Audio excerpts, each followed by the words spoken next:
नमस्कार। जय हिंद, जय भारत। भारतीय अवाम ताकत दल अपने भारतीय भाई बहनों अर्थात अपने देश भारत की जनता अर्थात अपनी भारतीय अवाम से भारतीयता आधारित आपसी श्रद्धा, भारतीयता आधारित आपसी स्नेह, भारतीयता आधारित आपसी प्रेम, भारतीयता आधारित आपसी अखलाक मोहब्बत, भारतीयता आधारित आपसी सहयोग, भारतीयता आधारित आपसी सम्मान, भारतीयता आधारित आपसी एकता, भारतीयता आधारित आपसी भाईचारा तथा भारतीयता आधारित आपसी सद्भाव को समझने व इन्हें आत्मसात करके वैसा ही और उसी अनुसार आचरण एवं व्यवहार करने हेतु और इसके समस्त भारत में प्रचार प्रसार करने हेतु और प्रत्येक देशवासी को इसकी अहमियत और महत्व को समझाकर उसे अपनाते हुए और वैसा ही और उसी अनुसार आचरण एवं व्यवहार करने हेतु और प्रत्येक देशवासी को अपना ही भारतीय भाई बहन मानकर, समझकर और अपनाकर उनके साथ वैसा ही और उसी अनुसार आचरण एवं व्यवहार करने हेतु सतत, सदैव और हमेशा अदब के साथ, आदर के साथ अर्ज करता है, विनती करता है। देखिए, मैं फिर जो एक मनीष ठाकुर एक कोई पत्रकार हैं यूट्यूब पर और जो कि मोदी महोदय जो हमारे माननीय प्रधानमंत्री हैं उनके पक्ष में माहौल बनाते हैं और उन्हीं के इस यूट्यूब पर कभी क्या लगातार जो है एक सतीश चंद्र मिश्र हैं लखनऊ के, वो आते रहते हैं और बहुत महत्वपूर्ण, मार्मिक और देश हित की जानकारियां लोगों को देते रहते हैं। तो और इसी पर जो ये तवांग में जो घटना हुई है और हमारी भारतीय सेना ने जो यानी चीनी सेना की, जैसा कि लोग बोले हैं कि धुलाई की है, पिटाई की है, जो भी है उसकी वास्तविक जानकारी भी उन्होंने दी है। और इसके पहले इन जीएनपीसी वालों ने, गांधी नेहरू परिवार चांडाल चौकड़ी काकस वालों ने, कांग्रेसियों ने इन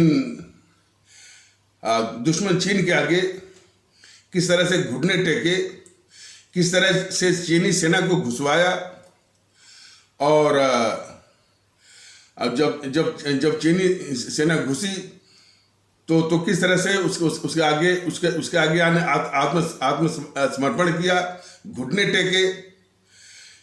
इसके विषय में वो सतीश चंद्र मिश्र जो पत्रकार लखनऊ के हैं, मनीष ठाकुर शो पर जो है उन्होंने इसका खुलासा किया और यह देश बहुत ऋणी है ऐसे पत्रकारों का और उनके विषय में हम बाद में बात करेंगे। लेकिन उन्होंने जो तथ्य रखा,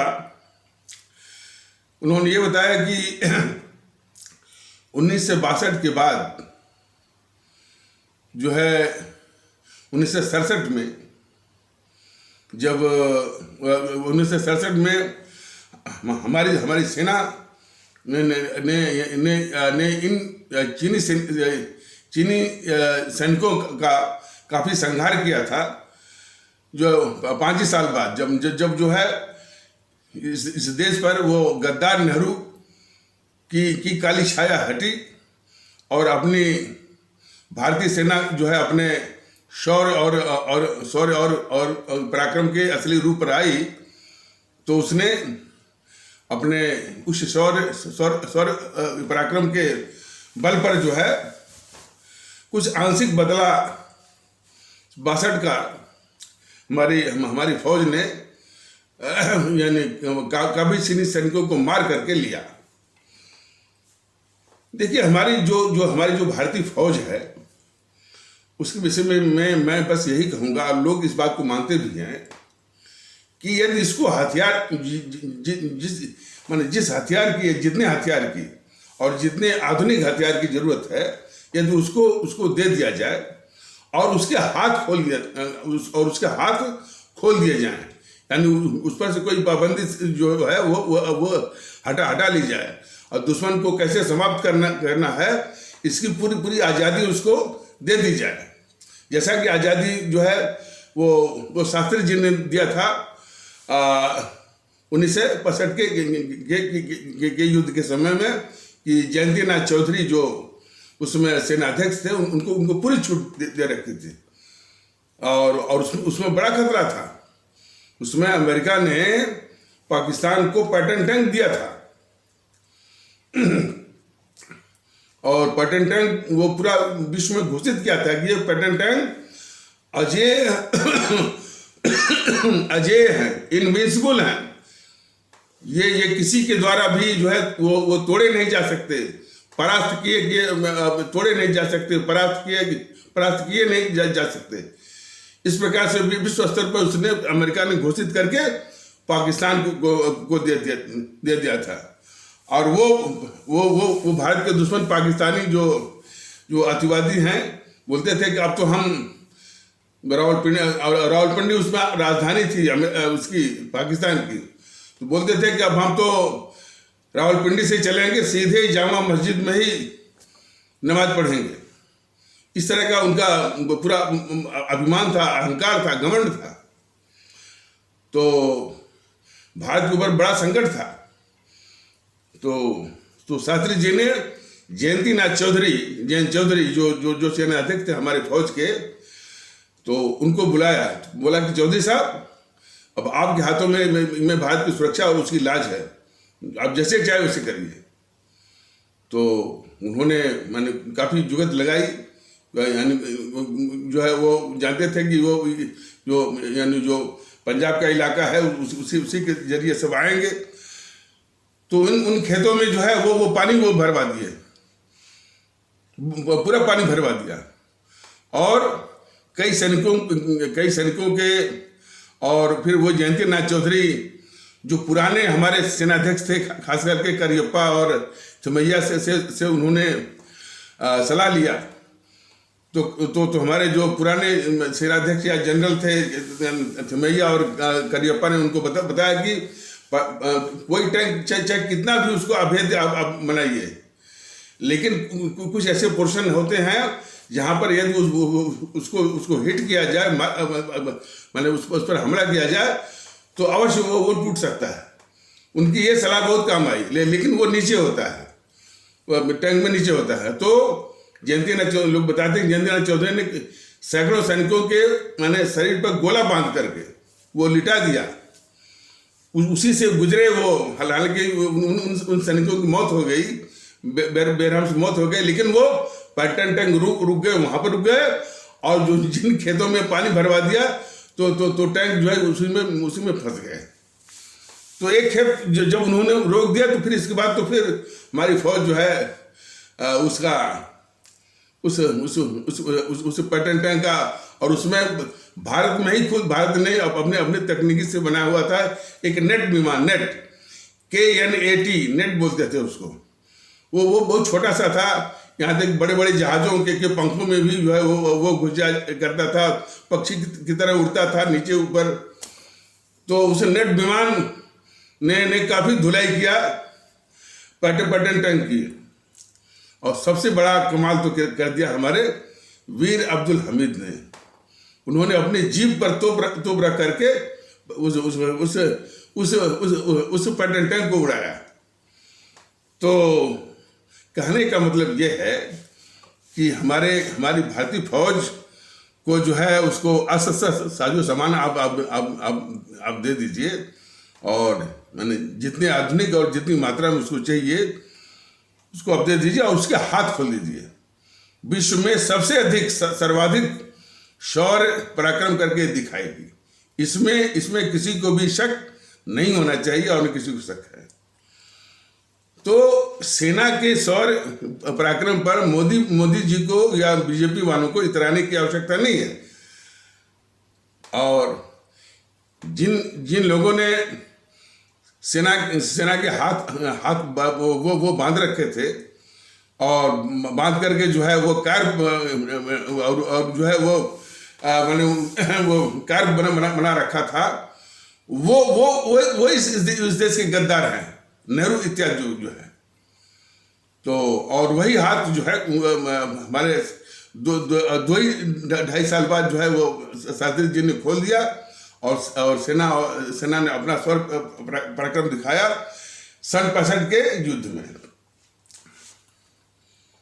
तो अपनी सेना के शौर्य पराक्रम पर कोई भी वो अपना एक श्रेय या तमगा लूटने की कोशिश न करे। हमारे भारतीय फौज की जो विशेषता है वो है।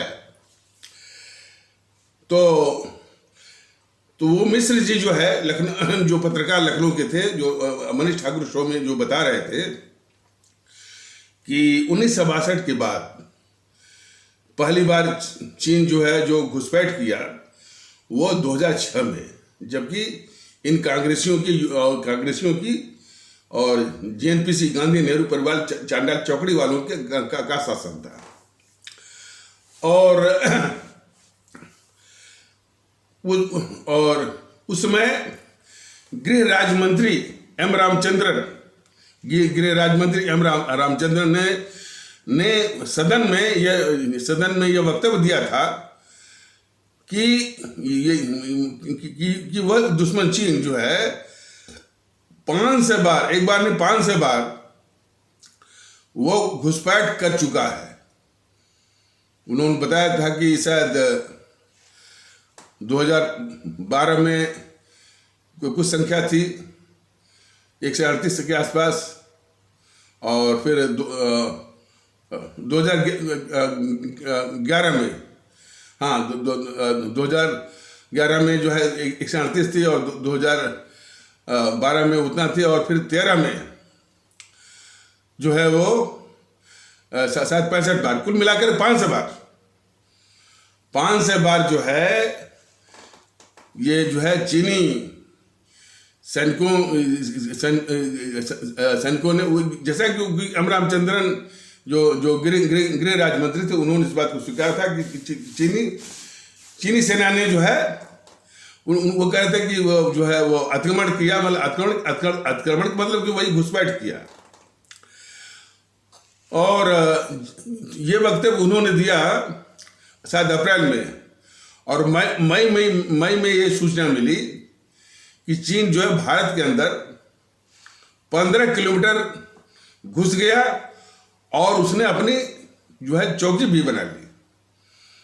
तो इस पर जब यूपीए सरकार से, यूपीए सरकार का प्रधानमंत्री था वो मनमोहन सिंह से सीधे पूछा गया कि क्या आपको खबर है कि चीनी सेना भारत के अंदर 15 किलोमीटर अंदर घुस गई है, क्या कर रहे हैं आप? ये गद्दार मनमोहन सिंह कहता है कि हम जो है माने चीनी घुसपैठ को ज्यादा महत्व नहीं देते हैं, ज्यादा तूल नहीं देते।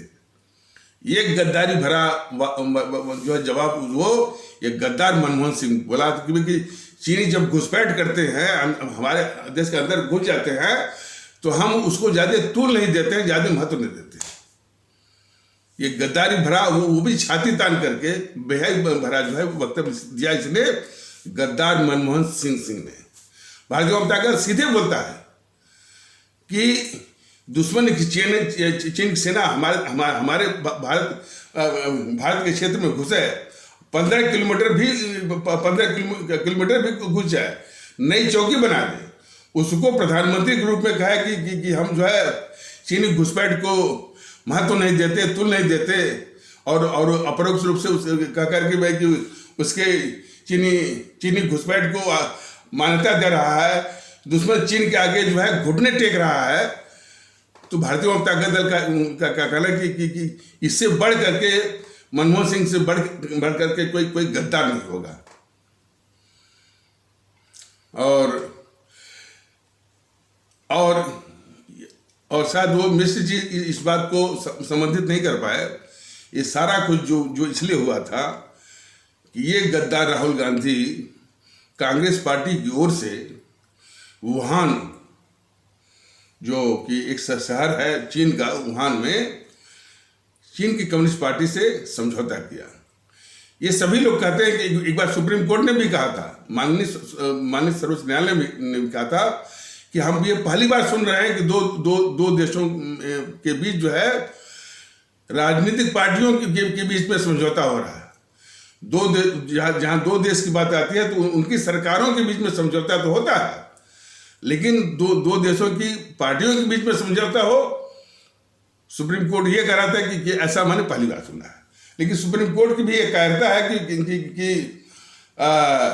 बस इतना ही टिप्पणी करके इस कांग्रेस को छोड़ दिया कि भाई वो पूछते कि भाई कि तुमने समझौता क्यों किया था, क्या किया था, उसमें क्या लिखा है, सारी बात की वो जांच करवाता।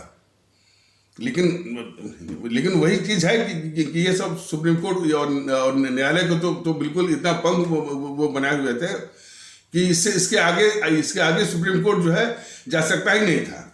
तो इतनी वो टिप्पणी करके छोड़ दिया वो। तो ज्यादा माने गंभीर विषय ये है कि ये गद्दार राहुल गांधी चीन की कम्युनिस्ट पार्टी से 2008 में जो है वुहान में समझौता किया था। उस समझौते के गवाह माने साक्षी के रूप में, गवाह के रूप में जो है ये गद्दार सोनिया गांधी और चीन की कम्युनिस्ट पार्टी की ओर से शी जिनपिंग जो कि इसमें चीन का राष्ट्रपति है, तो उसमें वो चीन का वो उप राष्ट्रपति था। तो दोनों की गवाह के रूप में, साक्षी के रूप में उस पर वह हस्ताक्षर है। उस समझौते के बाद चीन की कम्युनिस्ट पार्टी से ये राहुल गांधी $800 मिलियन का रिश्वत लिया राजीव गांधी फाउंडेशन के जरिए। तो ये उसी का असर था कि चीनी सेना को सब ये घुसवाते गए 500 बार तो वो, और एक बार तो जो 15 किलोमीटर अंदर हो गए। तो कुछ जो जानकार लोग हैं, जो इसके यानी विशेषज्ञ हैं, उन्होंने कहा कि 62 के बाद जो है 62 में तो ये गद्दार, हमारे देश का सबसे बड़ा गद्दार जवाहरलाल नेहरू ने 42,000 वर्ग मील अपने लद्दाख का हिस्सा अक्साई चीन के रूप में दुश्मन चीन के हाथों में दे दिया, ये गद्दार जो है। उसके बाद जो है इन कांग्रेसियों ने जो खास करके 2006 से मैंने 10 या 12,000 वर्ग मील और दे दिया। और इस बात को तो खुद यूपीए सरकार ने स्वीकार किया कि 500 बार जो है 500 बार जो है चीनी, उनके शासनकाल में चीनी सेना भारत के अंदर घुसी है। और ये भी जैसा कि पिछले कुछ एपिसोडों के माध्यम से यह बताया गया है कि सन 62 के पहले ही 1959 में ये गद्दार जवाहरलाल नेहरू चीनी सेना को घुसवा चुका था। नेफा जो कि इसमें हमारा अरुणाचल प्रदेश है, तो नेफा मतलब नॉर्थ ईस्टर्न फ्रंटियर एजेंसी, नेफा जो कि बाद में अरुणाचल प्रदेश हो गया। तो उसमें जो है 1962 के पहले ही 1959 में घुसवा दिया था। इसे ये गद्दार जवाहरलाल नेहरू एक विश्वासघाती धोखेबाजी नारा दिलवा करके किसके साथ, चीन के प्रधानमंत्री चाओ एन लाई को भारत में बुला करके हिंदी चीनी भाई भाई का एक यानी भारत के खिलाफ जो है विश्वासघाती और धोखेबाजी वाला हिंदी चीनी भाई वाला नारे के शोर के दौरान इस गद्दार जवाहरलाल नेहरू ने चीनी सेना को घुसवाया था। जब देश को खबर मिली तो इस गद्दार जवाहरलाल नेहरू से जब पूछा गया कि ये क्या बात है कि क्या ये बात सही है कि चीन की सेना जो है नेपाल में घुस आई है, तो उस बात को कबूला वो गद्दार जवाहरलाल नेहरू इस बात को कबूला कि हाँ चीन की सेना घुस तो आई है, लेकिन माने उसने चीन के नेताओं से बात कर लिया और चीन की सेना वापस हो जाएगी। वह भी झूठ बोला ये गद्दार जवाहरलाल नेहरू। वो चीन की सेना उसमें वापस नहीं हुई थी। और आज की तारीख में जो चीन ने वहीं पर जो कॉलोनी होती है, मैंने निवास करने वाले क्या कहते हैं रिहायशी इलाके की तरह जो है तमाम जो है आधारभूत सुविधाएं इंफ्रास्ट्रक्चर बना लिया है। और उसी का नासा, जो अमेरिका की जो है स्पेस एजेंसी नासा है, उसने सैटेलाइट का फोटो लेके वायरल किया था। तो उस फोटो पर फिर ये गद्दार राहुल गांधी कह रहा है कि मोदी जी ने चीन को घुसवा दिया भारत के अंदर, जबकि वो गद्दारी का पाप था गद्दार जवाहरलाल नेहरू का 1959 वाला। लेकिन इन गद्दार एनपीसी के आगे ये बीजेपी वाले इतने कायर किस्म के हैं, इतने भीगी बिल्ली हैं कि यह नहीं बोल पाए कि गद्दार राहुल गांधी, तुम जिस इलाके की तुम बात कर रहे हो और जिसका फोटो जो है वो अमेरिका की स्पेस एजेंसी नासा जो है वो वायरल की है, वह तुम्हारे बाप के नाना की गद्दारी का जीता जागता नमूना है। इतना जो है ये बीजेपी वाले मोदी महोदय ये सब नहीं बोल पाए। तो एक और गद्दार एनपीसी, उसके सामने भीगी बिल्ली कायर जो है ये बीजेपी वाले। ये माहौल चल रहा है इस देश में। वो ये गद्दार देश के साथ गद्दारी करने वाले उल्टा आरोप लगाते हैं बीजेपी के ऊपर, बीजेपी उसको स्वीकारती है, उसको मौका देती है। देखिए ना, मैंने जो अरुणाचल प्रदेश में जो गद्दार जवाहरलाल नेहरू चीनी सेना को घुसवाया था और उसने झूठ बोला कि उसने चीनी नेताओं से बात कर लिया है और उसकी सेना वापस हो जाए, जो कि वापस नहीं हुए थे, जो कि उसने झूठ बोला था। उस पर भी जब गद्दार राहुल गांधी उल्टा आरोप लगाए मोदी जी के ऊपर कि मोदी जी ने चीन को घुसवा दिया, उस पर भी ये कार किस्म की बीजेपी कार सिर्फ बनते हैं सिर्फ गद्दार एनपीसी के आगे और किसी के आगे नहीं। कोई इस्लाम आस्था वाला समाज का कोई आ जाए, 1 मिनट में उसको जिहादी, गद्दार और क्या पाकिस्तानी सब बोल देंगे। लेकिन गद्दार एनपीसी के आगे भीगी बिल्ली कार किस्म की बन जाते हैं। ये माहौल जो है मोदी जी ने इस देश में पैदा किया है, जो कि किसी भी देशभक्त को बर्दाश्त नहीं।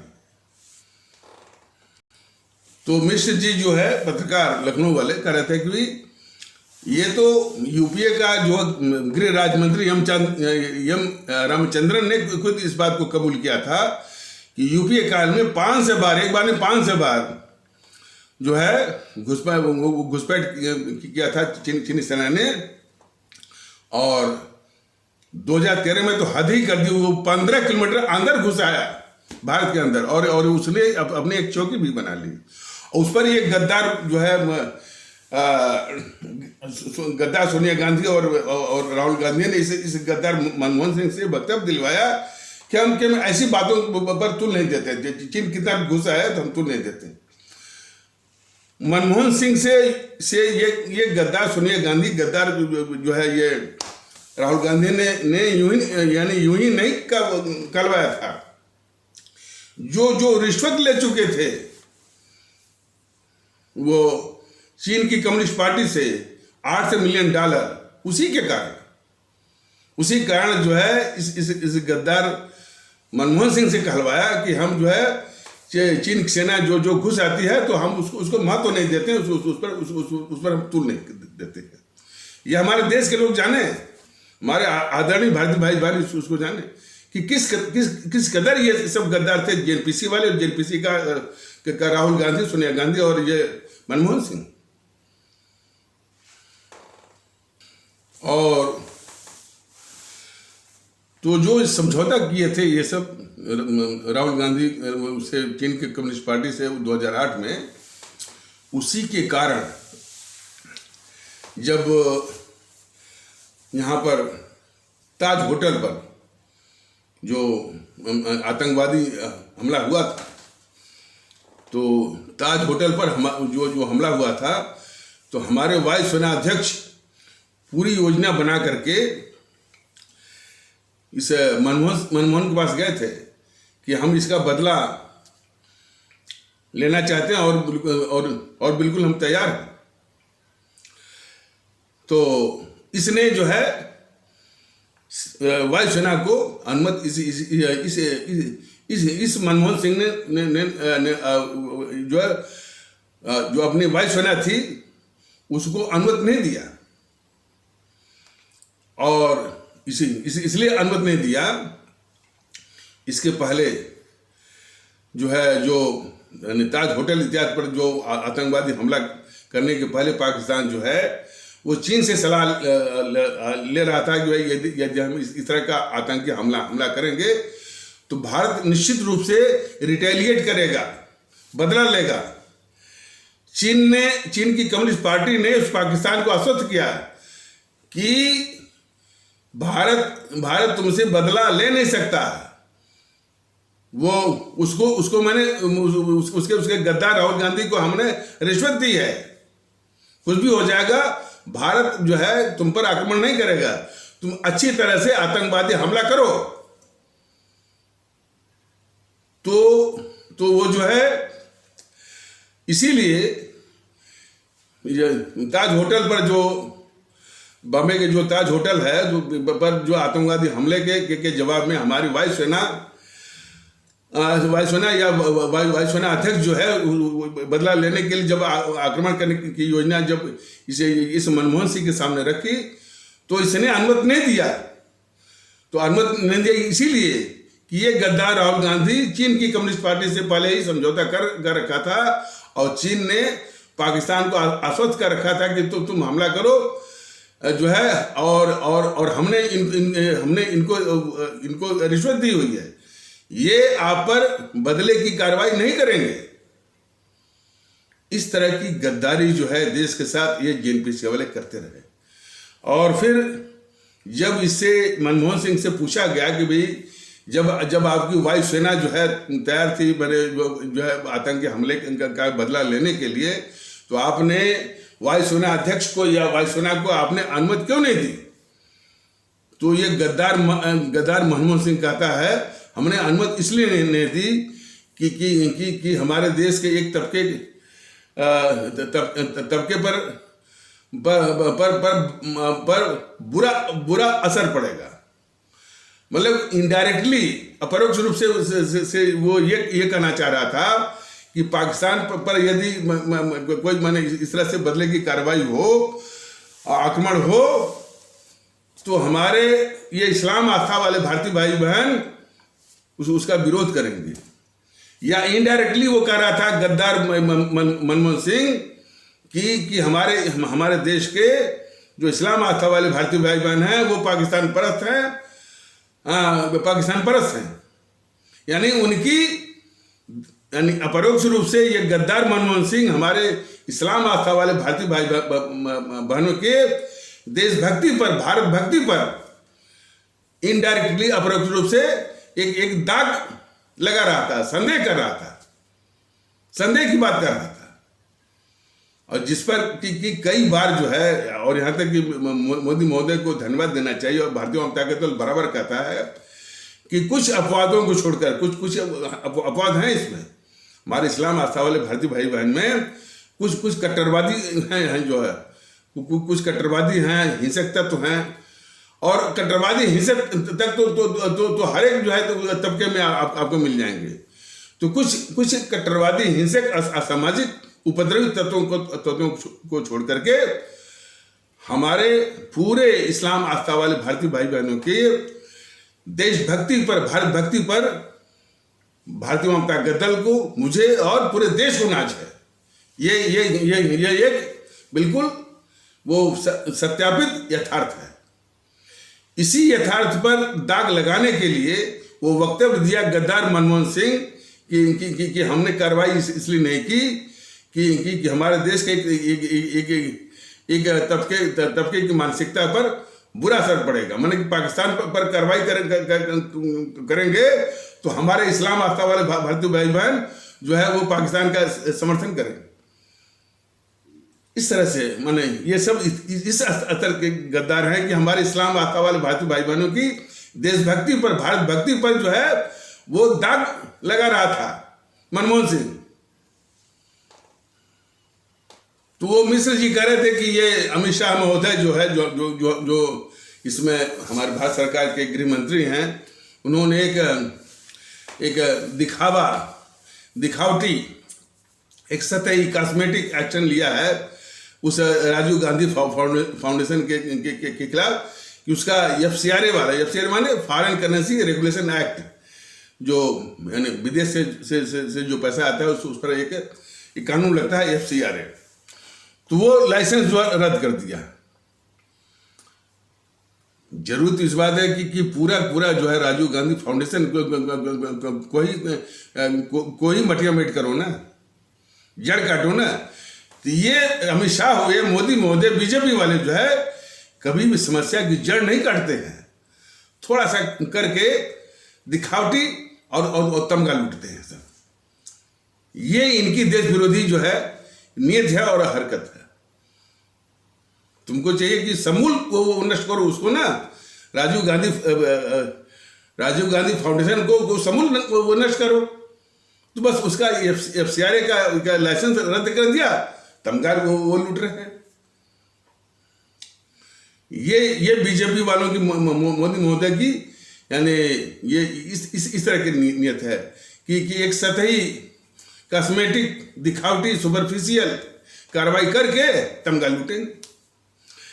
तो वो कम से कम मिश्र जी जैसे पत्रकारों को भारतीय जनता दल बल्कि धन्यवाद देता है कि उन्होंने एक सवाल किया कि पता नहीं क्यों नहीं मोदी जी वुहान में जो समझौता किया था इसने गद्दार राहुल गांधी ने, उसकी जांच क्यों नहीं कराई। ये आवाज उन्होंने उठाई मिश्र जी ने। तो मिश्र जी वो जो है वो धन्यवाद के पात्र हैं। और मैं समझता हूं कि मिश्र जी जैसे और साहसी पत्रकारों की जरूरत है। लेकिन मिश्र जी से उम्मीद और है कि यदि ये मोदी महोदय ये जांच नहीं कराते हैं तो अच्छा, और इस विषय में और मिश्र जी को भारतीय जनता दल बताना चाहता है कि ये भारतीय जनता दल ने इसी YouTube के वीडियो के माध्यम से बराबर कहा है कि भाई कि मोदी महोदय ने कम से कम दो वाकयात, एक जो वुहान में 2008 में इस गद्दार राहुल गांधी ने समझौता करके रिश्वत लिया था। और रिश्वत तो मैंने एक छोटी चीज है, वो समझौते में क्या था,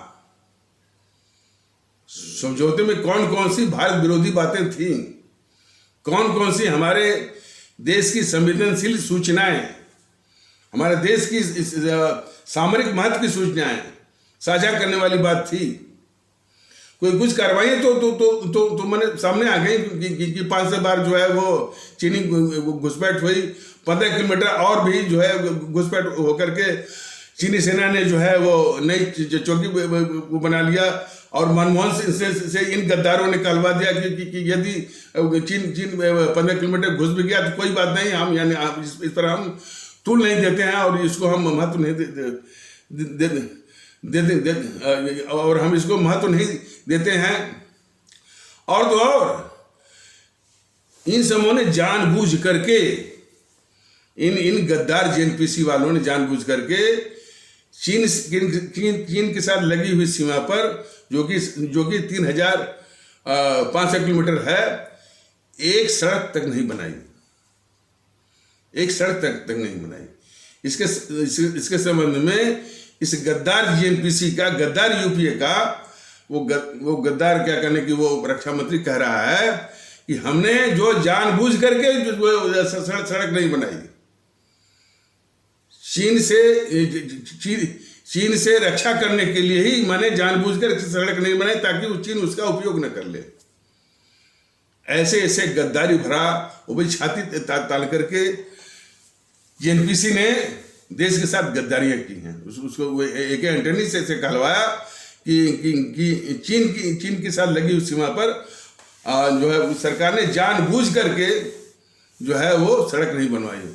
जानबूझ के क्या, वही जो रिश्वत लिया था गद्दार राहुल गांधी ने, जो चीन की कम्युनिस्ट पार्टी से रिश्वत लिया था, उसी कारण जो है एक सड़क तक नहीं वो बनवाई। और बनवाई भी तो बड़े आर्टिफिशियल ढंग से। वो कौन एक एमपी है ऐसा लद्दाख का, नामयांग करके है, बड़ा वो टेढ़ा नाम है। तो वो बता रहे थे कि यानी सड़क बनाने का मैंने एक ठेका उका दिया गया, सड़क बनी नहीं, पैसा उसका खा गए। सड़क माने बनी हुई सड़क को प्रभावित करने के लिए उस जमीन पर कुछ कंबल बिछा दिया और ऊपर से उस कंबल का फोटो ले लिया कि ये सड़क बनी हुई है, उसका पैसा खा गए सब। इस असर के ये भ्रष्टाचार तो कर दे। देश के गद्दार हैं, देश के दुश्मन हैं। यह हमारे देश के, हमारे आदरणीय भारतीय भाई बहनों को समझना पड़ेगा और समझना चाहिए। और इन देश के गद्दार, देश के दुश्मनों के आगे ये बीजेपी, ये मोदी महोदय जो है वो कार बने हुए हैं। ये उल्टा आरोप लगाते हैं इनके ऊपर, वो आरोप को ये झेलते हैं। तो तवांग वाली घटना को इसी रूप में देश को समझना चाहिए कि ये मोदी महोदय, बीजेपी वालों ने गद्दार जीएनपीसी को मौका दे रहे हैं उल्टे इन पर आरोप लगाने का, जो कि खुद एक गद्दार, मैंने बताया ना कि और इस देश की सबसे बड़ी वो भ्रष्ट पार्टी भी है, लुटेरी है, लेकिन वो उल्टा आरोप लगाती है मोदी जी के ऊपर कि मोदी चोर है, चौकीदार चोर है। इस तरह का वातावरण, इस तरह का जहरीला वातावरण बीजेपी और मोदी महोदय बनाए हुए हैं इस देश के अंदर। देश के बाहर तो अपनी सेना, जो भारतीय सेना को जैसा कि मैंने बताया कि उसके सिर पर हाथ खोल दीजिए और जो उसको आवश्यक जितना भी साजो सामान है, शस्त्र है, आर्म एंड एम्यूनिशन उसको दे दीजिए। विश्व में सर्वाधिक शौर्य दुश्मन के खिलाफ और कहीं भी सर्वाधिक शौर्य पराक्रम करके वो दिखा दिखाएगी वो। लेकिन देश के अंदर जो है मोदी महोदय सिर्फ जीएनपीसी जैसे गद्दारों के नहीं, और भी जो गद्दार किस्म के हैं, जैसे लुटियन, ये पत्रकारों का गिरोह, जिसके विषय में बराबर ये बताया गया है, ये लुटियन पत्रकारों का गिरोह, जिसमें रवीश कुमार और एनडीटीवी के वो थे अखिलेश शर्मा, संकेत उपाध्याय और निधि राजदान, निधि कुलपति, श्रीनिवासन जैन, न्यूज़ 24 का। ये समझना पड़ेगा कि खैर अब तो मैंने वो एनडीटीवी पर वो अडानी का, गौतम अडानी का कब्जा हो गया है, लेकिन इसके पहले वो एनडीटीवी किसका था? वो प्रणव राय। हालांकि प्रणव राय को सब बोलते हैं कि प्रणव जेम्स राय, पता नहीं वो ऐसा नाम क्यों बोलते हैं, लेकिन प्रणव जेम्स राय और उसकी पत्नी थी राधिका राय। और इन समों का बहुत खतरनाक वो तंत्र था। तंत्र ऐसे फैला कि दूरदर्शन के डायरेक्टर जनरल यानी महानिदेशक के पद पर थे भास्कर घोष, और भास्कर घोष की मैंने तमाम वो रिश्तेदारी में सब आते थे, ये प्रणय राय वगैरह जो है। और इन सबों का नेटवर्क जो है, जो वो जो प्रकाश करत है ना, प्रकाश करत की बीबी जो वृंदा करत, तमाम इन सबों का ताना बना है। तो उस भास्कर घोष ने क्या किया था कि दूरदर्शन ने जितने भी उपकरण मंगाए थे सब उठा के दे दिया एनडीटीवी को। और एनडीटीवी जो है किसका है, वो इंडिया टुडे समूह का, इंडिया टुडे ग्रुप का है। और इंडिया टुडे समूह का जो मालिक कौन है, अरुण पुरी कौन है, एक कांग्रेसी चमचा। तो समझ जाए कि तो हाँ नहीं सॉरी, वो एनडीटीवी की बात हो रही थी। तो एनडीटीवी का मालिक जो कौन था, ये प्रणव राय या प्रणव जेम्स राय। तो प्रणव राय खुद जो है एक जो है वो कांग्रेसी वो चमचा था, और उसको काफी बढ़ावा दिया भास्कर घोष ने, और सारा उपकरण इक्विपमेंट दूरदर्शन का उठाकर उसको दे दिया। और जितने भी चेले चपाटे थे इसके भास्कर घोष के, और जो है इसके सब आकर के यहीं पर जम गई सी एनडीटीवी में। और एनडीटीवी एक पक्का भारतद्रोही एक मीडिया बन गया सिर्फ, और इसे जेएनपीसी का पक्का चमचा, कम्युनिस्टों का पक्का चमचा, और भारतद्रोही एक मीडिया बन गया। और उसी प्रकार जो है न्यूज़ 24 जो है कि मालकिन कौन है, अनुराधा प्रसाद कौन है भाई? अनुराधा प्रसाद है राजीव शुक्ला की पत्नी। राजीव शुक्ला कौन है? एक कांग्रेसी चमचा। तो जितने भी ये जो इलेक्ट्रॉनिक मीडिया है वह किसी न किसी कांग्रेसी चमचों की, सीधे रूप में कांग्रेसी चमचों की है, या कांग्रेसी चमचों ने उसको स्थापित करवाया है।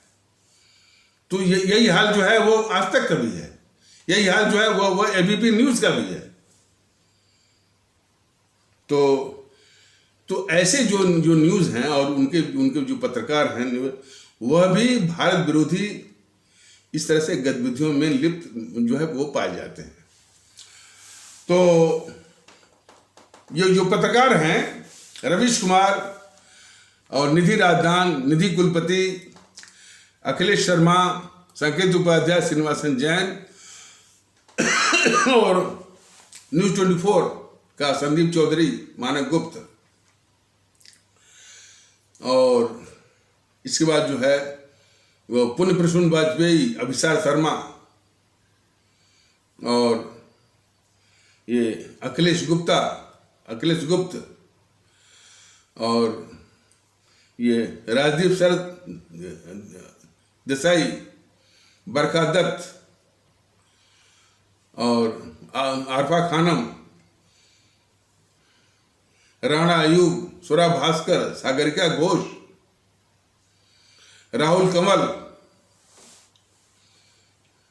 उर्मिलेश, ओम थानवी, और प्रभु चावला, फिर ये आशुतोष, मुकेश कुमार, अमरीश कुमार, राजेश बादल, अशोक वानखेड़े, आलोक जोशी, एनके सिंह, शीतल पी सिंह, और श्रवण गर्ग, ये बिल्कुल एक लुटियन पत्रकारों का गिरोह है। यह घोर भारत विरोधी है। ये इस पूरे गैंग को मोदी महोदय और उनकी सरकार इनको पाल रही है, और ये निरंतर निर्बाध रूप से अनब्राइडल्ड रूप में जो है वो भारत माने इसी जेएनपीसी के पक्ष में चुनावी माहौल बना करके भारत विरोधी जो है वो गतिविधियों में लिप्त है। और ये बीजेपी कैसे इनको बचा रही है इसको भी समझने की जरूरत है। ये भारत विरोधी जो लुटियन जो गैंग है, हालांकि जो मिश्र जी जो है, जो लखनऊ वाले जो है, अब उनकी इतनी हिम्मत नहीं कि यानी इनको जो है भारत विरोधी का है, और उनकी इतनी भी वो हिम्मत नहीं है कि इस चीज़ का वो खुलासा कर सके कि इन भारत विरोधी लुटियन गैंग को मोदी महोदय यानी एक नकली राष्ट्रवादी छद्म राष्ट्रवादी जो है इन लुटियन गैंग को पाल रहे हैं। तो इतनी हिम्मत तो खैर वो पत्रकार है ना, तो हिम्मत नहीं पड़ी उनकी। तो ये जो है तो जो ये लुटियन गैंग है, इसको किस तरह से बीजेपी वाले या मोदी सरकार किस तरह से बचा रही है, थोड़ा उसका नमूना देखिए। वो तो इन भारत विरोधी या देश विरोधी जो लुटियन पत्रकारों का जो गिरोह है, तो ये बीजेपी वाले कहते हैं कि ये भारत विरोधी नहीं है, ये भारत विरोधी नहीं है, ये देश विरोधी नहीं है, देश के गद्दार नहीं है, ये मात्र जो है मोदी विरोधी है। अब जरा हमारे आदरणीय भारतीय भाई बहन सोचे कि किसी व्यक्ति का विरोध और किसी देश का विरोध, व्यक्ति का विरोध तो स्वाभाविक है, एक जो है जो देश विरोधी है, देश का विरोध करता है, देश के लिए खतरनाक है, भारत विरोधी है, उसको एक व्यक्ति का विरोधी बता करके, क्योंकि मोदी विरोधी हैं, उनके सारे माने देश के खिलाफ गद्दारी के सारे पाप को इस प्रकार से ये बीजेपी वाले धुलते रहते हैं और उनको बचाते रहते हैं। मैंने एक नमूना बताया, और वो सब भी इसी तरह का तर्क देते हैं वो सब भी इसी तरह का तर्क देते हैं। मैंने जितने भी देश विरोधी जो पत्रकारों का गिरोह, या खास करके रवीश कुमार भी इसी तरह का तर्क देता है कि भाई हम देश के गद्दार नहीं हैं, हम देश विरोधी नहीं हैं, चूंकि हम मोदी विरोधी हैं इसलिए लोग हमको देश का गद्दार कहते हैं। सेम आर्गुमेंट उसी तरह का जो बीजेपी और मोदी सरकार इनको बचाने के लिए तर्क देती है, वही तर्क जो है ये भी देते हैं कि हम देश विरोधी और देश के गद्दार नहीं हैं, हम तो सिर्फ मोदी विरोधी हैं, इसलिए लोग हमको देश का गद्दार कहते हैं। तो इस साजिश को दोनों ओर से बीजेपी और मोदी सरकार की ओर से इनको बचाने के लिए वो तर्क और वो साजिश, और ये सब जो है अपने यानी देश के खिलाफ गद्दारी करते हुए भी जो है गद्दारी के पाप से बचने के लिए वही तर्क जो है बीजेपी वाले तर्क को ढाल बनाना, इस तरह की जो है ये बातें चल रही हैं। तो इनको बचाते हैं, और इन्हीं मोदी के शासनकाल में बारूदी बौद्धिक वर्ग, इनको कभी ये बोलते हैं अर्बन नक्सल, जो कि अर्बन नक्सल वो पकड़ के गए थे ना, बरबरा राव और सुधा करके कोई थी, नाम नहीं याद है, कोई सुधा करके, बरबरा राव और एक कोई और सब पकड़े गए थे इत्यादि। तो वो भी अर्बन नक्सल या बारूदी बौद्धिक वर्ग या इंटेलेक्चुअल वो टेररिस्ट। कुछ छोटे किस्म के हैं media, the wire, Karwaan, the print, the Quint, ये तो और खतरनाक है। यह है भारत विरोधी अंतर्राष्ट्रीय साम्राज्यवादी ताकतों की मीडिया से मिलकर के हर वक्त भारत विरोधी यानी झूठी कहानियों को रचवाना, मैंने यानी फैब्रिकेट करवाना, कनकाट करवाना भारत विरोधी कहानियों की। और अब देखते होंगे कि भारत की हर गतिविधि का विरोध जो है वो ये मीडिया, मैंने जो विदेशों की मीडिया, खास करके लंदन का दो मीडिया, BBC और द गार्जियन, और अमेरिका का Washington post, times, New York times, wall street journal हमेशा भारत विरोधी। और उनसे साठगांठ किसकी है? जो भारत के जो है छुटभैया किस्म के जो है ये मीडिया या टेबलॉइड्स, जैसे द प्रिंट, द क्विंट, कारवा, द वायर मिलकर के भारत के खिलाफ जो है हमेशा छोटी छोटी कहानी बना करके दुष्प्रचार कि बस वही कि यहाँ पर जो मुस्लिमों पर बहुत जुल्म हो रहा है, यहाँ पर ईसाइयों पर बहुत जुल्म हो रहा है, और किसी न किसी रूप में जो है धरना प्रदर्शन, देश में आग लगाना, इसके आर्थिक वो प्रगति को रोकना, ये चलता रहता है। ये सारे देश विरोधी तत्व जो है मोदी जी सरकार के द्वारा, बीजेपी के द्वारा पाले जा रहे हैं। चीन के आगे तो घुटने टेकने वाली एक गद्दार कांग्रेस थी। चीन के आगे जो है ये मोदी सरकार भी एक कायरता दिखा रही है। जो कायरता इस मामले में कि जो चीन अरुणाचल प्रदेश पर दावा करता है, देशभक्ति ये कहती है कि हम दावा ठोक दें तिब्बत के ऊपर। तिब्बत भारत में भूतकाल में तिब्बत जो है भारत में मिलना भी चाह रहा था, मिल भी गया होता। ये चीन के पास चला गया गद्दार जवाहरलाल नेहरू के द्वारा ही। तो तिब्बत अपना हिस्सा है। तिब्बत पर भारत को दावा ठोकते ही कि भाई तिब्बत हमारा है, अब हमारी सीमा जो है वो तिब्बत के बाद तुमसे लगती है। इसको बल्कि एक खान है जो कि वो कुछ कोचिंग चलाते हैं पटना में, उन्होंने ये कहा था कि किसी भी दादा को, कोई माफिया दादा है, कोई दुष्ट है, उसको सीधा करने का तरीका है कि मान लीजिए वो कहता है कि भाई हमारा 10 रुपया दो, हमारा 10 रुपया दो, तो कहिए कि तुम हमारा 100 रुपया दो, चाहे वो सत्य हो चाहे असत्य हो। जो ही 10 रुपये के बदले 100 रुपये का दावा आप करने लगेंगे तो वो 10 रुपये का दावा वो छोड़ देगा। ठीक उसी प्रकार जो ये चीन जो है हमेशा जो है अरुणाचल प्रदेश पर दावा करता है, भारत को स्पष्ट रूप से दावा करना चाहिए तिब्बत के ऊपर। तिब्बत हमारा है, और तिब्बत पर दावा करते ही जो है वो चीन जो है अरुणाचल प्रदेश पर दावा करना छोड़ करके भाग जाएगा वो। और भारतीय जनता दल तो उसके आगे कहा है कि हमारे यहाँ एक शासक हुआ करते थे कनिष्क कुषाण वंश के, वो इतिहास की बात कहता है ना कि हमारे पुराने इतिहास में वो हमारा जो है वो तिब्बत भी था, अरुणाचल प्रदेश भी था, हमारी ये जो है, और हम जो है मैकमोहन लाइन को नहीं मानते हैं। इस तरह का उत्तर देता है। भारतीय जनता दल तो इसका पक्षधर है कि भाई स्पष्ट से कहना है कि भाई बीजिंग भी हमारा ही है।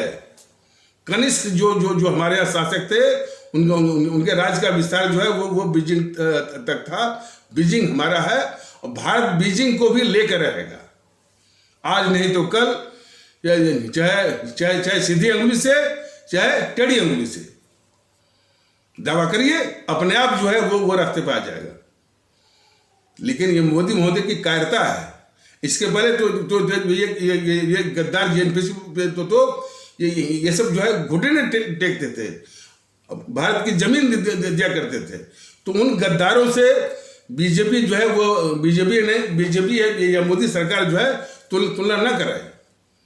कुछ जो है देशभक्ति का परिचय दे, और देशभक्ति का परिचय यही कहता है कि भारत जो है तिब्बत पर अपना दावा ठोके।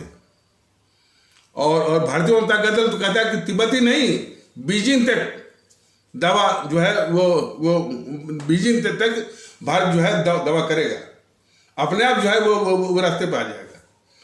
ये तो हमेशा कायरता रूप में सब दिखाते रहते कि चीन जो है 14 देशों से इसका सीमा का झगड़ा है, ये है वो है, और मोदी महोदय ने 14 देशों को सिखा दिया, पढ़ा दिया है, ये सब कायरता वाली बात है।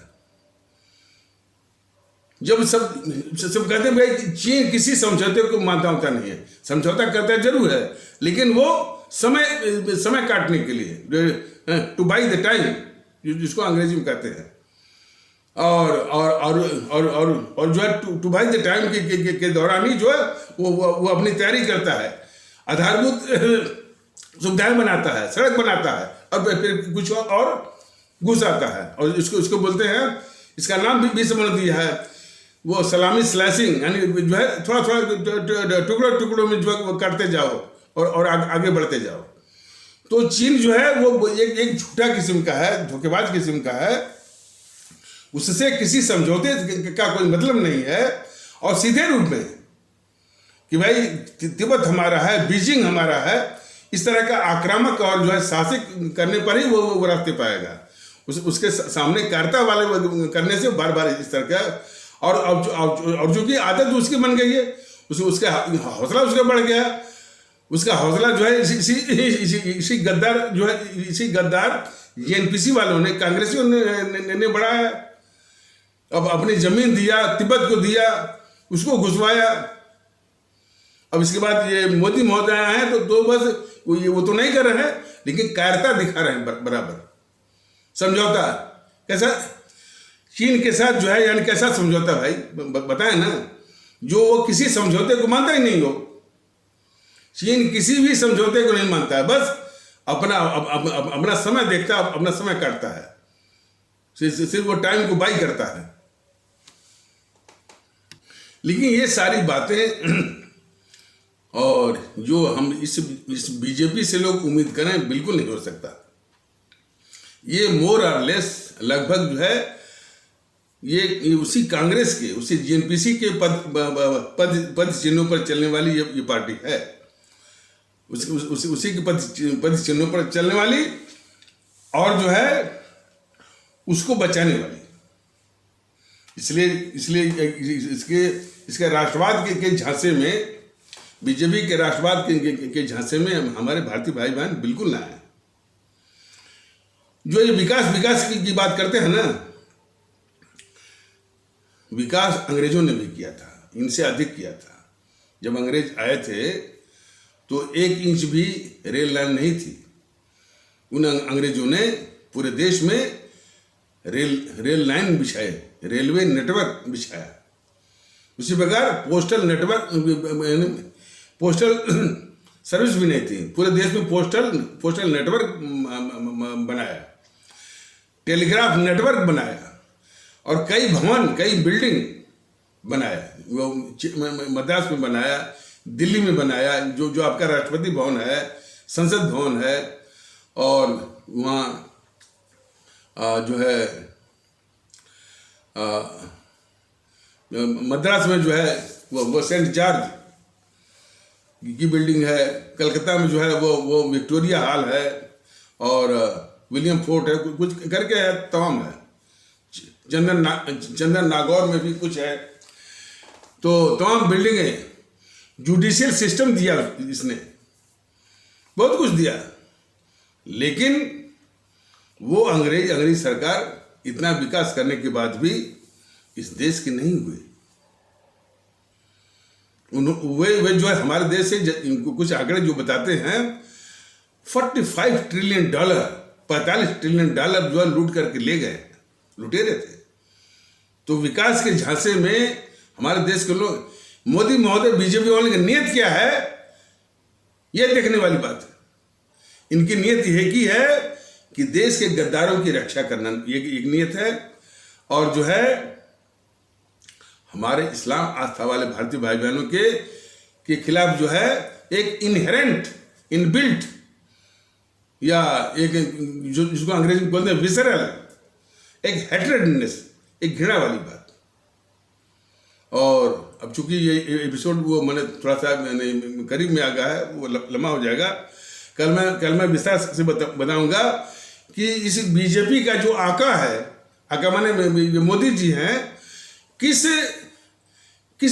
स्तर के जो है, किस स्तर के कि हमारे इस्लाम आस्था वाले भारतीय भाई बहनों के खिलाफ जो जो दुर्भावना पालते हैं, वो भी देश को जानना बहुत जरूरी है। और वो भले ही अपने इसी चरित्र को छिपाने के लिए वो सबका साथ सबका विश्वास बोलते रहते हैं, और लेकिन अंदर खाने उनके जो दिल में है हमारे इस्लाम आस्था वाले भारतीय भाई बहनों के विरुद्ध एक भावना है। सवाल, और ये बात सत्य है, और चूंकि ये एपिसोड वो लंबा होने की संभावना है, इसलिए आज नहीं करूँगा, कल मैं बताऊंगा। सवाल इस बात का है कि जो इस नियत से चलता है, और ये मोदी महोदय भी जान लें, बीजेपी वाले सब लोग जान लें कि विकास के अलावा हमारे देश का एक बहुत बड़ा हिस्सा है, और जरा समझ लें कम से कम 35-40% आबादी का हिस्सा है जिसको विकास नहीं चाहिए। वो ये कहता है कि भैया हम लोग छोटे मोटे वो कारीगर हैं, वो हैं, मजदूर हैं, और हम अपना जीवन वो बिता लेंगे। हमको क्या चाहिए? सुकून, हमको चाहिए सम्मान, जो कि ये बीजेपी के लोग, बीजेपी के जितने भी मैंने जो छोड़े हुए जो है ये तत्व भेड़िए जो कि नफरत फैला रहे हैं, और नफरत फैलाने में सिर्फ बीजेपी का अकेला हाथ नहीं है। बीजेपी के सरकार के तत्वाधान में बीजेपी के अलावा कुछ और भी जो तत्व और भेड़िए जो है वो इस देश में नफरत फैलाने का वो पूरा तांडव कर रहे हैं। सिर्फ जो है पुष्पेंद्र कुलश्रेष्ठ और यति नरसिम्हानंद सरस्वती नहीं कर रहे हैं, तौके रजा भी कर रहे हैं, सभी को रहमान वर्ग भी कर रहे हैं। वो जो यानी वामन मिश्रण भी कर रहा है, और प्रकाश अंबेडकर भी कर रहा है, राजरत्न अंबेडकर भी कर रहा है, चंद्रशेखर रावण भी कर रहा है। तो ये सब यानी बीजेपी के नहीं है, लेकिन बीजेपी सरकार के तत्वाधान में ये सारे जो है देश